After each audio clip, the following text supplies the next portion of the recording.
محترم حضرات، محبت کے ساتھ ایک مرتبہ درود پاک پڑھ لیں۔ اللہم صلی علی سیدنا مولانا محمد معدن الجود والکرم وآلہ وبارک وسلم صلاۃ وسلاما علیک یا سیدی یا رسول اللہ وعلی آلک واصحابک اجمعین۔ آج رمضان المبارک کے دوسرے عشرے یعنی مغفرت کی پہلی رات ہے۔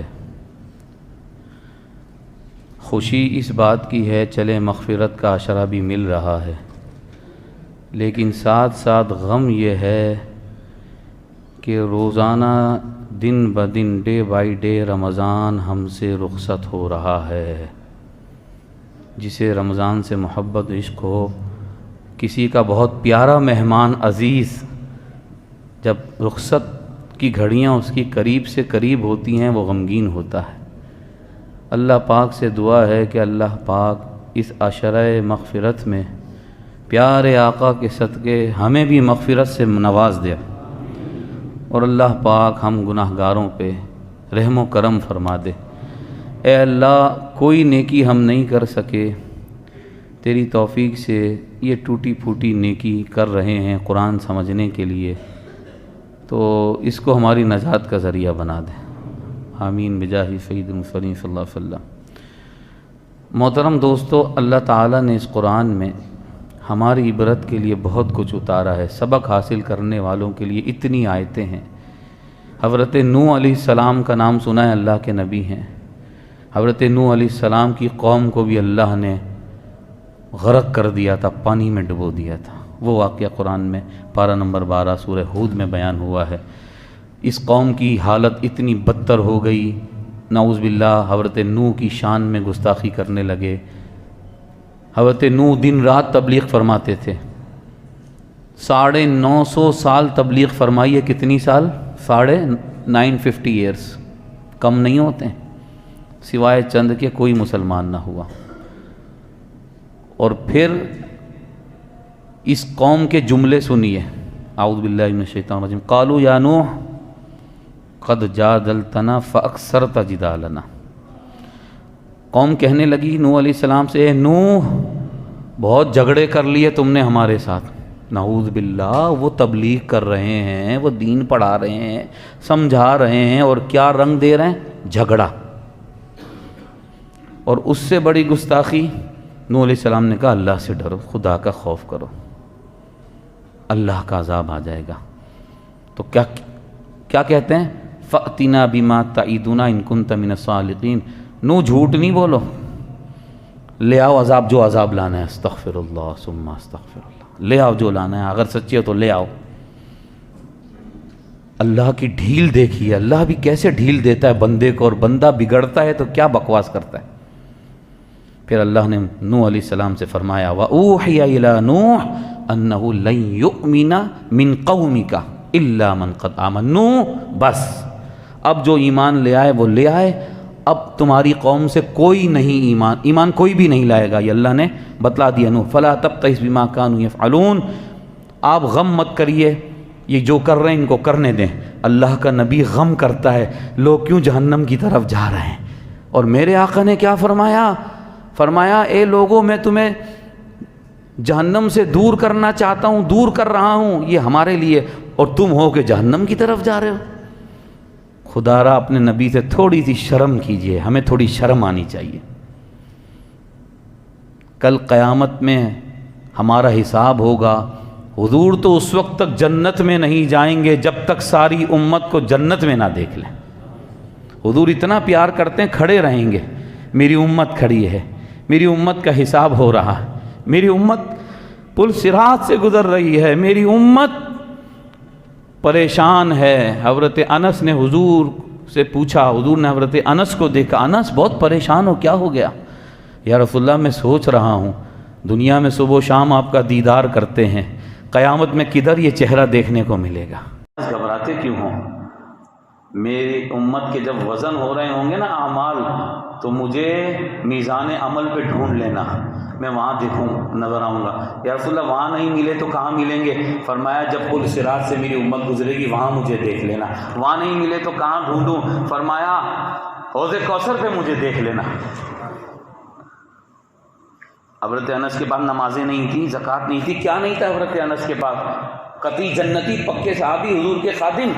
یہ ہے ایمان، یہ اس کو کہتے ہیں عشق رسول۔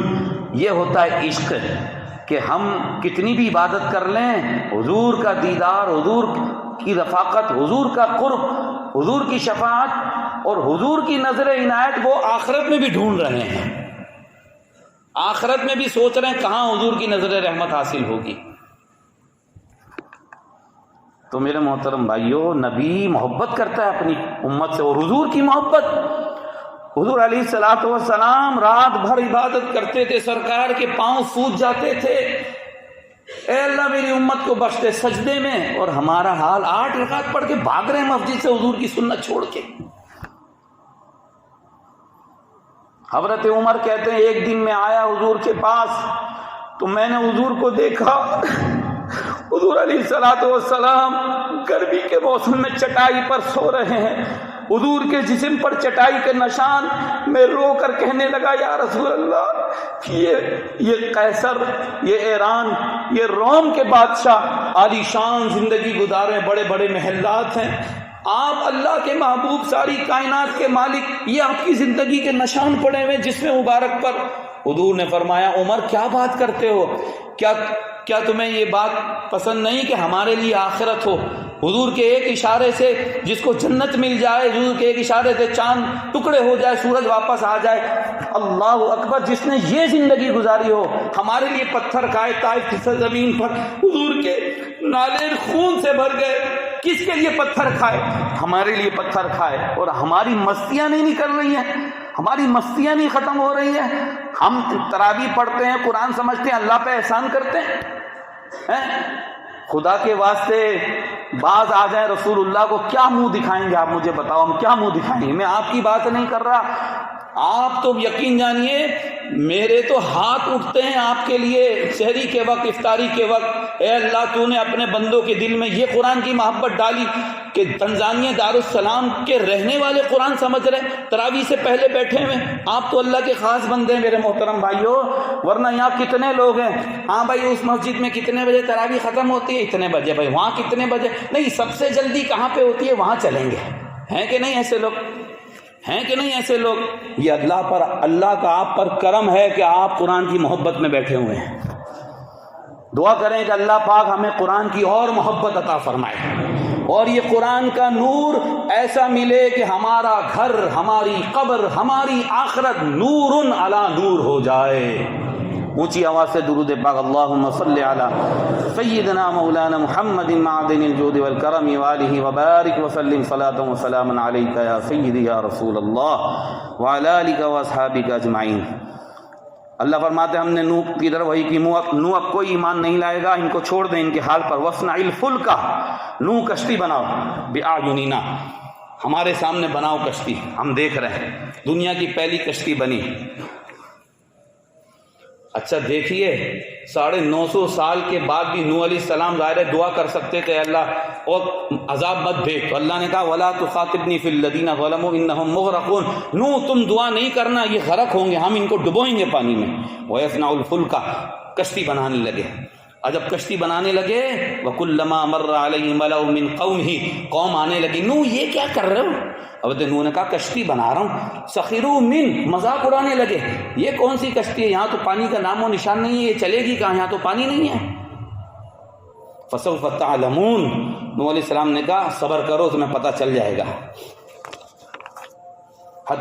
حتی اذا، حکم الہی آ گیا، عذاب کا ٹائم آ گیا۔ وفارت تنور، تنور سے پانی ابلنے لگا، یہ وہی تنور ہو سکتا ہے جس میں روٹیاں پکتی ہیں۔ تو اللہ تعالیٰ نے فرمایا اے نوح آپ جو ہے کشتی میں سوار ہو جائیں، اور جتنے بھی نر اور مادہ ہیں سب کے ایک ایک جوڑے جو ہیں وہ آپ کشتی میں لے لیں۔ تو اب حضرت نوح علیہ السلام نے کیا کیا کہ ہر جانور کا نر مادہ اپنی کشتی میں لیا. 3 منزلہ جو ہے یہ کشتی تھی، 3 منزلہ. اور یہ کشتی جو ہے جو حضرت نوح علیہ السلام نے بنائی تھی، اس کی لمبائی کتنی تھی، چوڑائی کتنی تھی اور ہائٹ کتنی تھی؟ اس کی لمبائی تھی 300 گز اور چوڑائی تھی 50 گز، اس کی ہائٹ تھی 30 گز. تو یہ کشتی 2 سال میں بنائی تھی نوح علیہ السلام نے. کتنے سال میں؟ 2 سال میں یہ کشتی مکمل ہوئی تھی. اب کشتی 3 منزلہ، 3 مالا، 3 فلور تھے کشتی کے، 1 2 3. تو سب سے پہلا فلور تھا نیچے سے، جو پہلا تھا اس میں حضرت نوح علیہ السلام نے جنگلی جانور، درندے، ان کو جمع کیا، اور زمین پر جو رینگتے ہیں سانپ وانپ یہ جانور سب لیے. اور درمیانی والا جو فلور تھا اس میں چوپائے لیے، بکری بھیڑ یہ سارا. اور سب سے اونچے والا جو فلور تھا اس میں حضرت نوح علیہ السلام، ان کے ماننے والے، ایمان والے خود اس پہ رہے. اب جناب حضرت آدم علیہ السلام کا جسد مبارک بھی زمین میں تھا، کیونکہ زمین میں پانی کیسا آئے گا پتہ ہے آپ کو؟ 40 دن تک بارش ہوئی ہے کنٹینیو، 24 آورز. سوچیے آپ کتنا پانی جمع ہوا ہوگا زمین پہ. 40 دن، 40 ڈیز، 1 سیکنڈ بارش نہیں رکی. اور بارش بھی کون سی؟ موسلادھار. اور زمین سے بھی پانی ابلنے لگا 40 دن تک. سوچئے پوری دنیا پانی سے بھر گئی، پوری دنیا. اور ایک روایت کے مطابق اللہ تعالیٰ نے اس وقت خانہ کعبہ کو آسمانوں پر اٹھا لیا تھا. پوری دنیا پانی سے بھری ہوئی تھی. 6 مہینے دنیا میں پانی رہا. کتنے مہینے؟ 6 مہینے. جناب وہی تجری بہم فی موج کالجبال. آپ پانی کا اندازہ لگائیے کتنا ہوگا. اللہ فرماتا ہے وہ کشتی چل رہی تھی پانی کی موجوں میں. کیسی موجیں؟ کتنی اونچی اونچی. اللہ فرماتا ہے پہاڑ کی طرح پانی کی موجیں تھی، لیکن کشتی غرق نہیں ہوئی. ایک روایت کے مطابق قرآن فرماتا ہے وقال اركبوا فيها بسم اللہ مجرہا. حضرت نوح علیہ السلام نے بسم اللہ پڑھی، کشتی میں سوار ہوئے. علماء نے لکھا کوئی نیک کام کرو بسم اللہ پڑھ کے کرو، برکت ہوگی، پورا ہوگا، نقصان نہیں ہوگا انشاءاللہ. اور ایک روایت میں جب نوح علیہ السلام بسم اللہ پڑھتے تھے کشتی چلتی تھی، بسم اللہ چھوڑتے تھے کشتی رک جاتی تھی. نوح علیہ السلام کا جو بیٹا تھا نا وہ کافر تھا. نوح علیہ السلام نبی، بیٹا کافر، بظاہر مسلمان بنا ہوا تھا لیکن کافر تھا. کہا بیٹا کشتی میں آ جا، اسلام لیا. کہنے لگا ڈینگی مارنے، سآوی، کہنے لگا کہ سآوی الی جبل یعصمنی من الماء. میں ابا پہاڑ پہ چڑھ جاؤں گا، اتنے اونچے اونچے پہاڑ ہیں، بچ جاؤں گا پانی سے. کہا نہیں بچے گا. غرق ہوا. 6 مہینے کشتی گھومتی رہی اور 6 مہینے اتنا پانی کہ پہاڑوں تک پانی پہنچ گیا. کتنا پانی ہوگا؟ اللہ نے حکم فرمایا یا ارض ابلعی ماءکی ویا سماء واقلعی. پہلے تو اللہ نے فرمایا خوب پانی برسا، آسمان تو بھی پانی برسا، زمین تو بھی پانی نگل. اس کے بعد کیا فرمایا؟ پھر اللہ نے چاہا کہ پانی ختم ہو جائے تو اللہ نے زمین سے کہا زمین یہ سارا پانی پی جا. زمین کتنا پانی پیے گی؟ لیکن اللہ کا حکم، اللہ نے حکم دیا یہ سارا پانی خشک ہو گیا 1 منٹ میں. اور 6 مہینے 40 دن سے جو بارش ہو رہی تھی وہ بھی بند ہو گئی. واستوت علی الجودی، کشتی رک گئی جودی پہاڑ پر. 10 رجب کو سوار ہوئے نوح علیہ السلام اور 10 محرم کو کشتی رک گئی. قیل یا نوح اهبط بسلام منا وبرکات علیک وعلی ممن معک. نوح اب تم کشتی سے باہر آؤ ہماری. اور اللہ نے سلام بھیجا نوح علیہ السلام، نوح ہمارا سلام ہو، تم پر برکتیں ہوں. اب غور سے سنیے گا قرآن کی آیت کو کہ جو بندہ نبی کا وفادار ہوتا ہے، جو بندہ نبی کا ساتھ نہیں چھوڑتا، جو بندہ دین کا غدار نہیں ہوتا، عمل کرتا ہے دین پر اور نبی کے ساتھ وفاداری کرتا ہے، تو اللہ کیا فرما رہا ہے؟ اے نوح تم پر بھی سلام، تم پر ہماری برکتیں اور تمہارے وفادار کو بھی ہماری برکتیں. یہ دنیا کی فیکٹریاں، گاڑیاں، مال سب یہیں رہ جائے گا. یہ برکت حاصل کرو رسول اللہ کی سنت پر چل کر. تلک من انباء الغیب نوحیہ الیک، اللہ فرماتے ہیں یہ ہے وہ غیب جو ہم نبیوں کو بتاتے ہیں۔ اب بتائیے، اب بھی لوگوں کو غیب نہیں، اب بھی سمجھ میں نہیں آ رہا کہ غیب ملتا ہے؟ اللہ فرماتے ہیں یہ غیب تو ہے جو ہم نبیوں کو بتا رہے ہیں، نبیوں کو جو دے رہے ہیں۔ حضرت لوط کا قصہ مجھے سنانا تھا لیکن میں ٹائم نہیں ہے، مجھے ایک وضاحت کرنی ہے۔ کل ہم نے واقعہ سنا تھا کہ حضرت یعقوب کے بیٹوں، حضرت یعقوب نے اور ان کی وائف یعنی یوسف علیہ السلام کی جو ہے وہ والدہ نے سجدہ کیا تھا، تو یہ سجدہ عبادت کا نہیں تھا، یہ سجدہ تھا تعظیم، ادب اور احترام کا سجدہ۔ اور حضور کی شریعت سے پہلے جتنی شریعتیں گزری ہیں سب شریعتوں میں سجدہ جائز تھا، ادب کا سجدہ۔ لوگ ماں باپ کو سجدہ کرتے تھے، علماء کو سجدہ کرتے تھے، اس شریعت میں جائز تھا، ہماری شریعت میں حرام۔ مسئلہ سمجھ میں آیا آپ کو؟ آدم علیہ السلام کو سجدہ کرایا فرشتوں سے۔ منڈے کو یہ واقعہ سناؤں گا ظہر کے بعد، وہ تفصیل وہاں میں بتاؤں گا۔ وہ تعظیم کا سجدہ تھا، سجدہ تعظیمی ہماری شریعت میں حرام ہے۔ اگر کوئی کسی کے احترام میں سجدہ کرے تو کفر شرک پھر بھی نہیں ہے، توجہ سے سنیے گا، کفر شرک نہیں ہے، کیا ہے؟ حرام، گناہ کبیرہ، توبہ کرنی پڑے گی۔ ہاں اگر اس کی عبادت کی نیت سے سجدہ کر رہا ہے یہ شرک ہے، وہ کوئی مسلمان یہ نہیں کرتا بھائی، جاہل سے جاہل مسلمان کو بھی پتہ ہے کہ سجدہ صرف اللہ کو کیا جاتا ہے۔ اب جو مزارات پہ جا کے سجدہ کرتے ہیں غلط کرتے ہیں، بالکل غلط کرتے ہیں، علماء روکتے ہیں، گناہ کبیرہ ہے۔ لیکن وہ بھی اس سے بھی پوچھے تو وہ یہ نہیں بولے گا یہ میرا خدا ہے، غلط ہے، ہم اس کی حمایت نہیں کر رہے، غلط، وہ جہالت کی وجہ سے کر رہا ہے۔ دوسری بات، حضرت یعقوب علیہ السلام نابینا ہو گئے تھے، 40 برس اپنے بیٹے سے جدا رہے، فراق یوسف، جدائی میں 40 برس روتے رہے اور نابینا ہو گئے۔ جب نابینا ہو گئے تو جو ہے پھر یوسف علیہ السلام نے اپنے بھائیوں سے پوچھا میرے ابا کا کیا حال ہے؟ بولا وہ تو نابینا ہو گئے۔ تو انہوں نے کیا کہا؟ پارہ نمبر 13 سورہ یوسف آیت نمبر 93۔ اب توجہ رکھیے گا، اب بھی بیچارے بہت سے لوگ مس گائیڈ ہیں۔ کیا کہتے ہیں؟ اللہ کے سوا کوئی کچھ نہ دے سکتا ہے، اللہ کے سوا کوئی نفع نہیں پہنچا سکتا۔ اور ہمارا عقیدہ، ہم اہل سنت ہیں، ڈنکے کی چوٹ پر ہم یہ عقیدہ رکھتے ہیں، ہمارا عقیدہ قرآن کے مطابق ہے، حدیث کے مطابق ہے۔ اللہ کے سوا اللہ کے انبیاء اور اولیاء نفع بھی دے سکتے ہیں، نقصان سے بھی بچا سکتے ہیں اللہ کی عطا سے۔ کتنی آیتیں آپ کو سناؤں، یہی آیت آپ دیکھیں، یوسف علیہ السلام نے کیا کہا؟ اذهبوا بقمیصی ھذا، میری قمیص لے جاؤ، فالقوہ، اب صرف ترجمہ کر رہا ہوں، کوئی یہ نہ بولے مولانا اپنے عالموں کی تفسیر نہیں کر رہا میں، مجھے سمجھ میں نہیں آتا ایسے لوگ ان آیتوں کا ترجمہ کیا کرتے ہیں۔ بھائی اس کا ترجمہ کیا ہے؟ ترجمہ سنو، آپ تجربہ کسی بھی بھاشا کا ترجمہ اٹھائیں، کسی بھی فرقے والے کا ترجمہ اٹھائیں، اس کا ترجمہ پڑھو، میری قمیص لے جاؤ، میرے والد کے چہرے پہ ڈال دو، یاتی بصیرہ، آنکھ آ جائے گی۔ یہ کون کہہ رہا ہے؟ یوسف علیہ السلام۔ اس میں کہیں یہ لکھا ہے کہ اللہ دے گا؟ بہت توجہ سے سنیے، توجہ چاہوں گا آپ کی۔ اس آیت میں یہ کہیں لکھا ہے کہ آنکھیں اللہ دے گا؟ کہیں لکھا ہے؟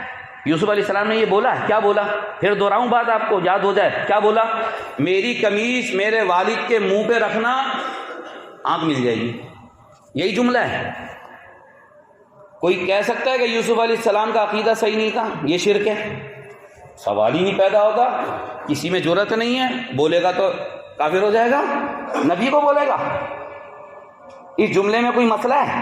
میری قمیص ڈال دینا، آنکھ مل جائے گی، کہہ بھی نبی رہا، اور نبی صرف نبی نہیں، نبی کا بیٹے کا، اس کا والد نبی، وہ باپ دادا نبی چلے آ رہے ہیں۔ کیا پتہ چلا؟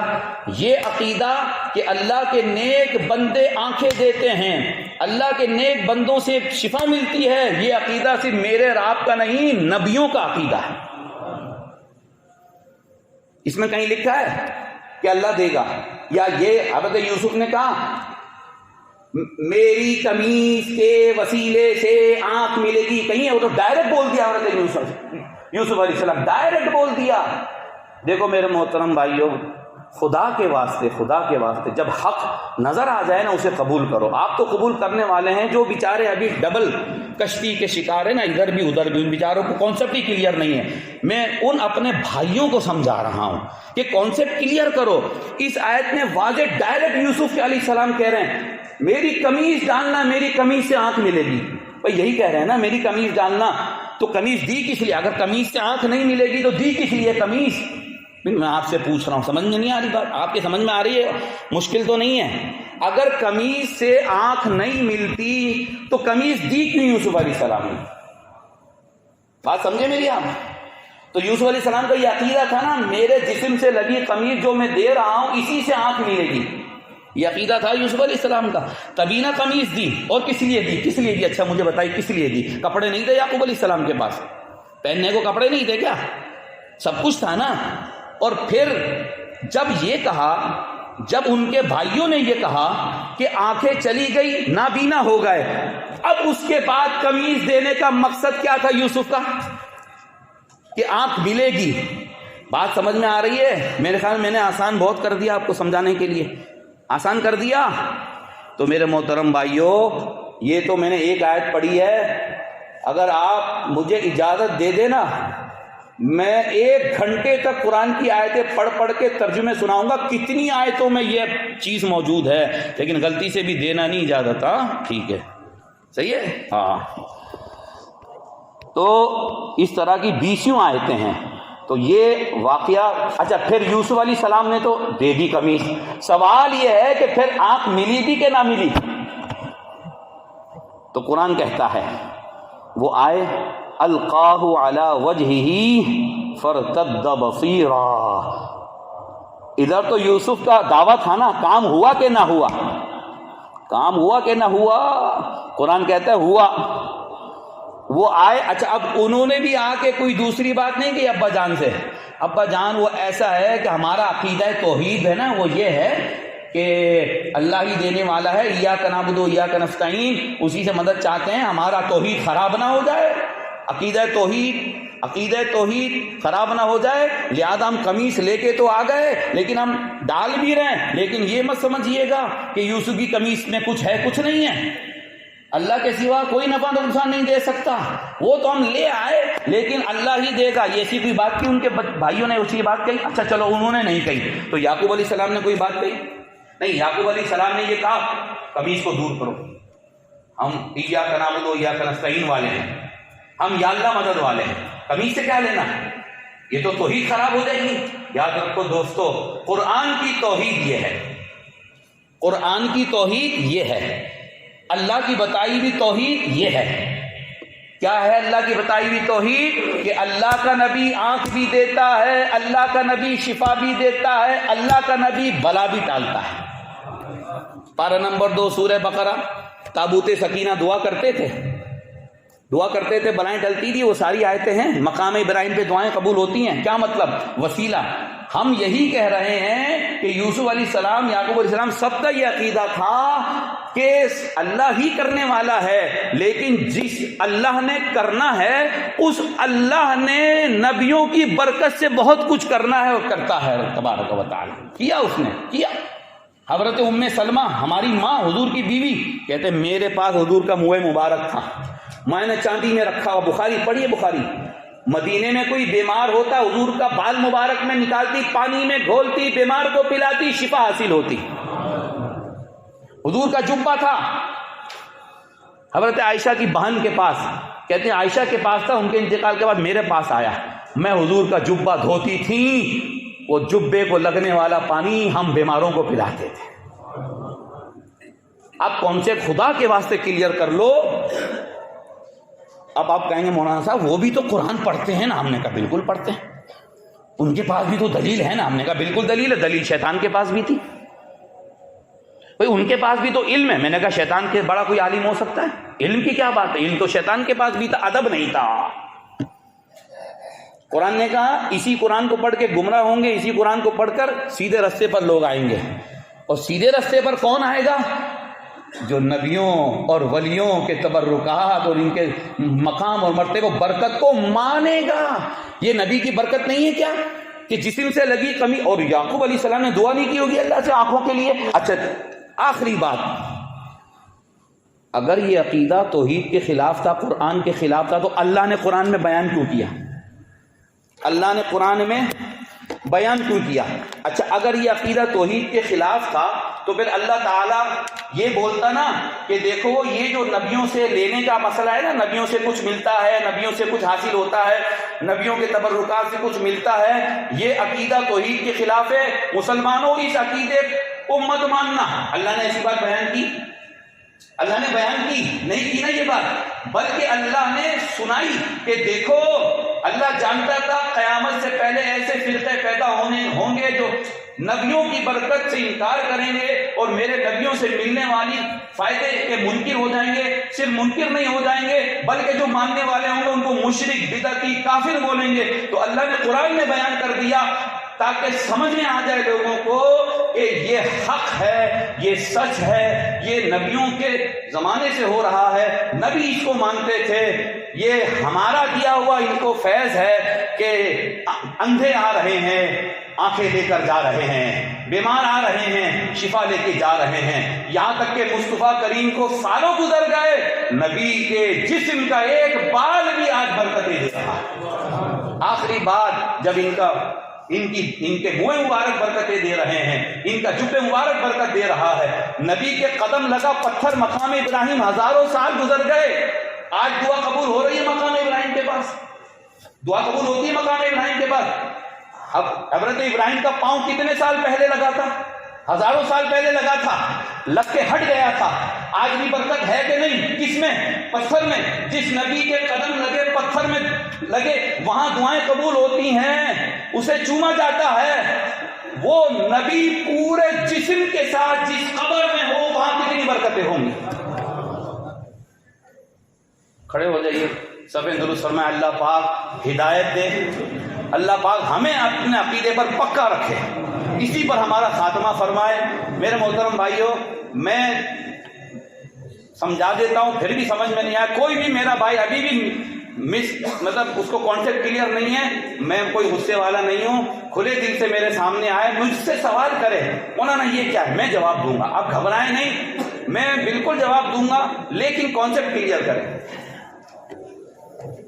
الصلاة سنة التابع يرحمني ويرحمكم الله، صلوا على النبي والجبروت، سبحان الملك الحي الذي لا ينام ولا يموت، سبحان ربنا ورب الملائكة والروح، اللهم أجرنا من النار، يا مجير يا مجير يا مجير، أستغفر الله ربي من كل ذنب وأتوب إليه برحمتك يا أرحم الراحمين۔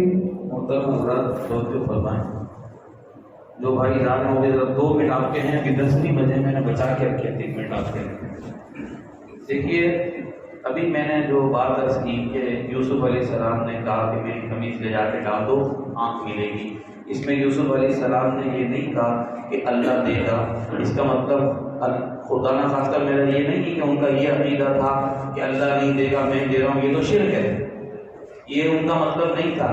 ان کا مطلب کیا تھا؟ ان کا مطلب یہ تھا، وہ لمبی چوڑی بات کو انہوں نے 2 منٹ میں کر دیا، قمیص میری ہوگی، قمیص میری ہوگی، سبب ذریعہ وسیلہ میری قمیص کا ہوگا، رب دے گا۔ سمجھ میں آئی بات؟ یہی عقیدہ سب کا ہے۔ میں ڈاکٹر صاحب کا کیا، ڈاکٹر صاحب ہمارے بیٹھے ماشاء اللہ بڑے ایکسپرٹ ڈاکٹر ہیں، اللہ ان کے ہاتھ میں شفا عطا فرمائے، یہ ہمیں دوا دیتے ہیں، ہم دوا لے کے آتے ہیں، الحمدللہ ان کی دوا سے ہمیں شفا بھی مل جاتی ہے، تو ہم کیا بولتے ہیں؟ اس دوا سے شفا مل گئی۔ یہ بات مسلمان بولے گا تو کیا اس کے ذہن میں یہ ہوگا کہ اللہ نے نہیں دی، دوا نے دی شفا، یہ ہوگا؟ وہ لمبی چوڑی بات کو یوں کہتا ہے اللہ نے اس کے ذریعے دے دی۔ تو یوسف علیہ السلام نے یہی کہا قمیض لے جاؤ، قمیض برکت سے خالی نہیں ہے، جیسے دوا اثر سے خالی ہو سکتی ہے، بھئی ہو سکتا ہے اللہ اثر ڈالے گا تو ملے گی شفا، نہیں ڈالے گا تو نہیں ملے گی۔ لیکن آپ سارے مجمع کو میں ایک چیلنج کرتا ہوں، آپ کسی ایک نبی کا کوئی تبرک دکھا دیں کہ اس نبی نے دیا ہو کہ یہ لے جاؤ اور اس میں اثر نہ آیا ہو. ہاں پھر بھی میں عرض کر دوں اللہ کے لیے ضروری نہیں، اللہ چاہے تو نہ ہو، وہ تقدیر کے فیصلے ہیں، لیکن مجھے یہ عرض کرنا ہے کہ یہ اللہ تبارک و تعالی کے انبیاء اولیاء یہ برکت سے خالی آج بھی نہیں ہے. سمجھ میں آ رہی بات میری؟ جی ہاں. تو یہ ہمارا کانسیپٹ بالکل کلیئر ہے. ابھی آیتیں باقی ہیں. حضرت مریم کے بعد جب آئے نا حضرت جبرائیل تو انہوں نے کہا کیا کرنے آئے ہو؟ آنا لی احابا لکی غلامن زکیہ.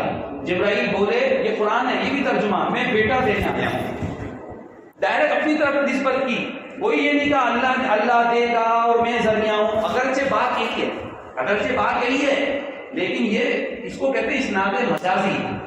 اسناد مجازی، بارش نے سبزہ اگا دیا، بھائی اللہ نے اگایا بارش نے اگایا، سمجھنا. تو میں بیٹا دینے آیا ہوں، کیا مطلب اللہ دینے والا، اللہ نے مجھے ذریعہ سبب بنایا ہے. تو بھائی آپ کی میڈیسن اگر ذریعہ ہے آپ کو شفا دینے کی تو میرے نبی کا تھوک بھی شفا دیتا ہے.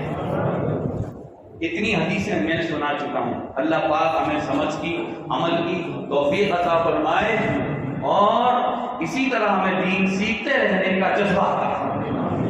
اور جن بھائیوں کو ابھی کانسیپٹ کلیئر نہیں ہے اللہ پاک ان کو میرے پاس آ کر اپنا کانسیپٹ کلیئر کرنے کی سعادت اور خوش نصیبی عطا فرمائے. میرے محترم بھائیوں آپ مت گھبرائے کریں، میں کوئی غصے والا نہیں ہوں. دیکھیے یہ تو بیان ہے، قرآن کا نور ہے، صحیح ہے. اگر مجھے بڑی خوشی ہوگی کوئی بھائی آئے، جتنے اعتراض ہے سب لے کے آئے میرے پاس. میرے استادوں کا مجھ پر کرم ہے، الحمدللہ، ماں باپ کی دعا ہے. نہیں سمجھ میں آ رہا، میں سمجھاؤں گا آپ کو. مجھے خوشی ہوگی، کوئی بھی ہو، میں کسی کا دشمن نہیں ہوں. جس کو کلیئر نہیں ہے سارے آئیں، سب میرے پاس آئیں، میں انشاءاللہ بتاؤں گا. کھڑے ہو جائیے ادھر کے لیے.